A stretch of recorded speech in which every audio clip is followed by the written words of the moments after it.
Regarde bien cette vidéo pour comprendre que dans cette vie, il n'est permis de négliger personne, quoi qu'en soit la nature de cette personne. Il est jour, et l'homme d'affaires se prépare pour se rendre à son travail. Soudain, le pauvre mendiant l'aperçut de loin, et décida de s'approcher de lui, pour lui demander de l'aide, juste pour avoir de quoi manger.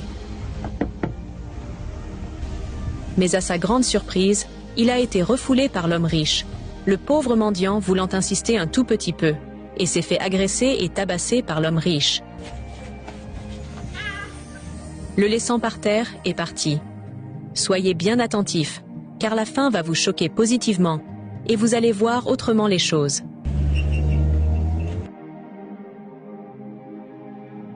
Quelque temps dans la soirée, l'homme riche est de retour de son service. Le mendiant toujours dans les saletés, pour avoir de quoi se nourrir, quand il aperçoit l'homme riche, il dépose ses yamayama pour aller le voir. Pris de colère, il lui interdit de venir à lui, ou de s'approcher de lui. Le pauvre mendiant comprit reste à sa place. Des fois vous verrez certaines personnes comme ça, calmes peut-être, aimables et tout, uniquement chez eux, mais qui sont en vrai des vipères envers les autres. L'apparence est toujours trompeuse des fois. Le lendemain, l'homme riche alla chez son coiffeur pour se faire coiffer les cheveux. Restez jusqu'à la fin, car la vraie partie est déjà là.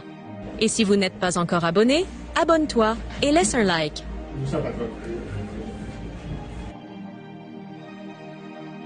Par les attouchements mystiques de son coiffeur, l'homme riche tomba dans une petite sieste.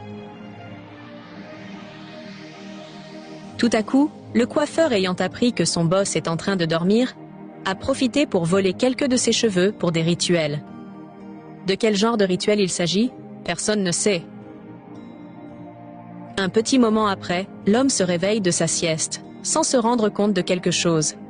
Soudain, il voit le pauvre mendiant passer dans les alentours, et surpris d'un coup, il se demande comment est-ce que c'est possible qu'il soit aussi ici aujourd'hui le jeune mendiant. Le pauvre mendiant a une pancarte en main, sur laquelle il écrit de temps en temps ce qu'il veut. Quand le richissime homme d'affaires aperçoit l'écrit, qui est sur la pancarte, il se demande « Mais c'est quoi ça ?» parce que ça n'a rien à voir avec ce qu'il est en train de faire. Il se tourne vers le coiffeur et lui dit de lire ce que ce fou se promène avec sans aucun sens. Tout à coup, le coiffeur a commencé par demander pardon au boss. L'homme riche, surpris aussi, ne sachant pas ce qui se passe. Il demande au coiffeur « Pourquoi tu demandes pardon ?» Il continue à demander pardon juste, et l'homme riche lui demande « Qu'est-ce qu'il a fait ?» Le coiffeur lui révèle qu'il avait volé son cheveu, et il l'a mis dans la poche. Il lui demande « Que veux-tu en faire ?» J'étais allé voir un